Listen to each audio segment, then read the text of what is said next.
প্রিয় শিক্ষার্থীরা, সবাইকে শুভেচ্ছা। আশা করি তোমরা সবাই ভালো আছো। তো আজকে আমরা 11 নম্বর অঙ্কটি একটু করব।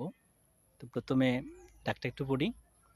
দুটি সংখ্যার যোগফল 160 এবং একটি অপরটি 3 গুণ হলে সংখ্যা দুটি নির্ণয় করব। আমাদের এখানে সংখ্যা দুইটি শর্ত আছে। প্রথম শর্ত হলো সংখ্যা যে দুইটি বের করব তাদের যোগফল আছে 160 এবং বলছে যে দুইটি সংখ্যার মধ্যে একটি যা আছে অপরটি তার 3 গুণ হবে। তো প্রথমে আমরা লিখি, মনে করি একটি সংখ্যা এক্স আর অপর সংখ্যার আমরা ওয়াই ধরব। তো প্রথম শর্ত অনুসারে যেহেতু যোগফল অর্থাৎ x plus y equal to 160, আর দ্বিতীয় শর্ত আছে যে একটি তো আমরা এক্স ধরব আর অপরটি হবে তার 3 গুণ অর্থাৎ 3y। তো সমীকরণ সেটা 2 আর প্রথমটা দিলাম 1। এবার 1 নং সমীকরণে এক্স ইকুয়াল টু 3y বসিয়ে পাই।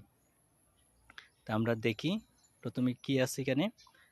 প্রথমে আছে একে আছে এক্সের পরিবর্তে আমরা লিখলাম 3y আর প্লাস ওয়াই ইকুয়াল টু 160 সেটা আছে আমরা লিখব। এবার 3y আর প্লাস ওয়াই সমান হবে 4y ইকুয়াল টু 160।